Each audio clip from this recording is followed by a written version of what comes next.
Nós vamos agora falar de saúde aqui no JM News. É que na segunda-feira comemorou-se o Dia Mundial de Combate ao Alcoolismo. E para falar sobre esse assunto, nós convidamos um especialista, médico, psiquiatra, Dr. Jim Aliuntá, no quadro de saúde aqui do JM.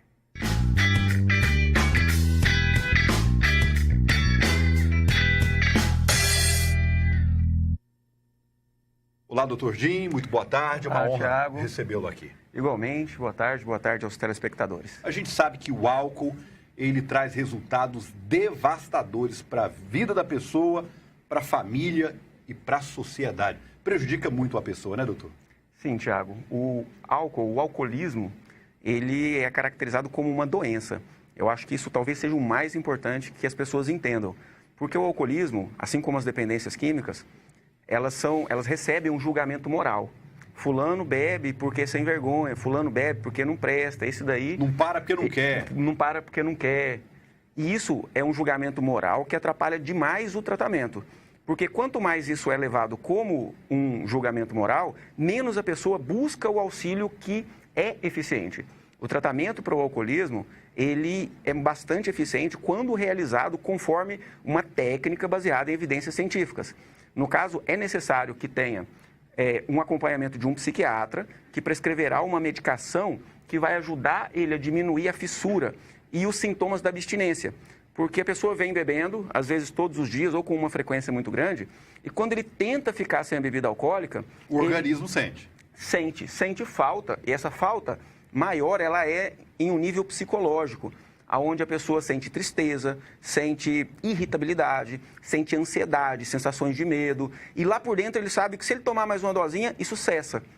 O álcool, ele quando é tomado repetidamente, ele causa uma hiperativação do cérebro. Quando você tira o álcool, o cérebro está hiperativo. Então, a pessoa começa a ficar muito agitada. E muitas vezes é necessário uma medicação para ajudar. Mas, o que a gente sabe, Tiago, que o remédio sozinho não resolve. O que mais resolve, sem dúvida alguma, é a motivação. O alcoólatra, Tiago, ele está sempre com uma balança de decisão. Bebo, não bebo, bebo, não bebo. De um lado, um conflito. É um conflito, porque ele já entende todos os prejuízos que o álcool traz. Uhum. O álcool destrói o relacionamento conjugal, tira a pessoa do papel de líder de arrimo de família. O álcool faz a pessoa perder o emprego. O álcool faz a pessoa perder até o desejo de cuidar-se, né? Deixa de beber. Muitas vezes vai para a situação de rua por causa da dependência do álcool e de outras drogas também. Então, é necessário que a pessoa, nessa balança de decisão, de um lado da balança, está o que ele ganha se ele beber. E isso é neurobiológico, ou seja, um prazer descomunal que aquela pessoa tem com o álcool, ok? Isso nunca vai sair da cabeça dele. Mesmo 20 anos sem beber, ele lembra o quanto é prazeroso consumir bebida alcoólica. E do outro lado da balança, está o que ele ganha se ele não beber. Ou seja, ele recupera a dignidade, ele recupera o dinheiro que ele gastava, ele recupera o trabalho, o contato com a família. Então, nessa balança de decisão, os processos de psicoterapia vão estar cada vez mais colocando desse lado da balança motivos para não beber. É por isso que, às vezes, um alcoólatra, às vezes 15, 20 anos sem beber, ele vai toda semana na reunião do Alcoólicos Anônimos. Por quê? Porque ele sabe que se passa 2, 3 semanas sem lembrar do problema, ele começa a pensar demais em beber. E toda vez que ele vai na reunião e ele vê pessoas chegando com a vida toda destruída pelo álcool, ele lembra, opa, eu não quero isso mais para mim. Ele vai se empoderando, então. Ele vai alimentando esse lado da balança com os motivos para não beber. E aí ele se fortalece para passar mais uma semana limpo sem beber. Doutor Jim, o senhor que é um dos psiquiatras mais respeitados aqui do Estado e do Brasil, muito obrigado. É referência no tratamento ao álcool e drogas. A gente acompanha o trabalho feito por esses alcoólatras anônimos, que têm uma eficácia muito boa. Igrejas, especialmente as igrejas evangélicas, né, que ajudam muito. Mas a gente não pode desconsiderar de jeito nenhum essa importância também científica de um médico psiquiatra acompanhando essa pessoa, né? Sem dúvida alguma. Porque o alcoolismo, de todas as dependências, é a única que, na retirada da substância, a pessoa corre risco de vida. Porque se a pessoa consome uma quantidade grande por dia, 1 litro de aguardente, por exemplo, e ela tira num dia e resolve não beber mais, o cérebro ele está com algumas alterações que podem levar até a convulsão e até a parada cardiorrespiratória. Então, um quadro de abstinência aguda grave é tratado dentro de UTI, de unidade de terapia intensiva. Então, ter o acompanhamento de um psiquiatra vai ajudar com que essa pessoa faça esse processo de retirada da bebida sem riscos. Sem contar a parte que eu citei de diminuir os sintomas da abstinência. Porque o que é abstinência? Abstinência, conceitualmente, é estar sem beber.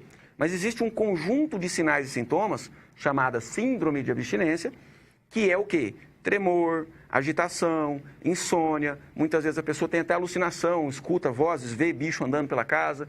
E passar por isso é muito difícil, porque lá na cabeça da pessoa ele sabe que se ele tomar uma dose, aqueles sintomas muito desagradáveis já cessam. Então, por isso que... Eu vou ficar só nesse. Isso, para tentar... Porque quando a pessoa começa a beber, ela bebe para se sentir melhor, não é isso? Confraternização de família, dar uma relaxada, para se sentir um pouco melhor. Quando ele está no alcoolismo, ele bebe para não se sentir tão mal pela abstinência. E esse sintoma da abstinência, ele é muito atenuado pelo uso das medicações. Óbvio que a medicação não vai ser tomada para sempre. É só num período inicial... de pelo menos 4 meses, ao meu ver, é necessário que a pessoa tenha o auxílio de uma medicação para que esses sintomas de abstinência não sejam tão graves, para que ele consiga pelo menos refletir, pensar nesse processo de motivação para não beber, que é a motivação mesmo que trata no final das contas. Doutor Jim, para a gente encerrar essa entrevista, um dos grandes problemas no alcoolismo é que, às vezes, a pessoa que é alcoólatra, ela não admite isso de jeito nenhum. Não, o dia que eu quiser parar, eu bebo. Eu bebo porque eu quero. Isso não me domina. Eu não sou alcoólatra. Essa dificuldade em admitir o problema atrapalha também a pessoa a sair dele? Atrapalha demais. Na verdade, o alcoolismo ele tem umas fases, né? Existe uma fase da pré-contemplação, ou seja, onde a pessoa nem considera ou aceita que tem um problema. Eu paro na hora que eu quiser, eu bebo com o meu dinheiro, vocês não têm nada com isso. Tem uma outra fase que é da contemplação. A pessoa mesmo, né? Tá dando problema, mas não faz nada. Ele só olha o problema e não faz nada, continua bebendo. E tem uma outra fase que é da ação, onde a pessoa faz alguma coisa para realmente combater o alcoolismo. Ele aceita que isso é um problema, que isso é um adoecimento e busca o auxílio necessário. O que acontece é que a família, muitas vezes, tem um adoecimento de quem não bebe e sofre com a bebida. Como que é isso? É o que a gente chama de codependência. A família acha que está ajudando, protegendo demais essa pessoa, mas está atrapalhando. Por exemplo, a pessoa pega, bebe e no outro dia não consegue ir ao trabalho, a esposa vai lá no serviço, dá desculpa, arruma atestado, ou seja, a pessoa não encarou o problema da consequência da atitude dela. Isso é codependência. Ou seja, quando a família protege demais, sem deixar a pessoa sofrer as consequências dessa dependência, a família acaba atrapalhando. Então, a pergunta mais comum é o quê? Doutor, lá em casa tem fulano e bebe ou usa droga e ele não quer tratamento, o que eu faço? Se protege, ou seja, não deixa o impacto dessa dependência atingir você, responsabilizando a própria pessoa por todas as consequências da atitude dela no consumo. Porque, no final das contas, é o sofrimento que vai fazer a pessoa perceber que existe um problema e vai motivar a pessoa a procurar um auxílio, sem dúvida alguma. Doutor, a gente sabe que no Brasil há uma lei que proíbe a venda de bebidas alcoólicas para pessoas menores de 18 anos. Sim. Na prática, mesmo que a pessoa não consiga comprar, a gente sabe que consegue, mas mesmo que não conseguisse, aí compra, dá para ele, a moçada está bebendo e bebendo muito. Eu queria que você falasse aos nossos telespectadores o perigo desse alcoolismo na adolescência e na juventude. Sim, muito importante isso, viu, Thiago? Porque o que acontece? Vários estudos mostram que quanto mais cedo a iniciação da pessoa no consumo dessa substância, seja o álcool ou drogas, maior é a chance dele se tornar um dependente. Então, isso vai trazer uma probabilidade muito maior da pessoa se tornar dependente quando ele começa a consumir com 16, 17, 18 anos. E, na verdade, isso está sendo um lugar comum. Parece que quem não bebe é que está errado, né? Principalmente no círculo dos adolescentes. É aí que se encontra a função da família, dos pais, da religião, é aí que se encontra o papel de acolhimento.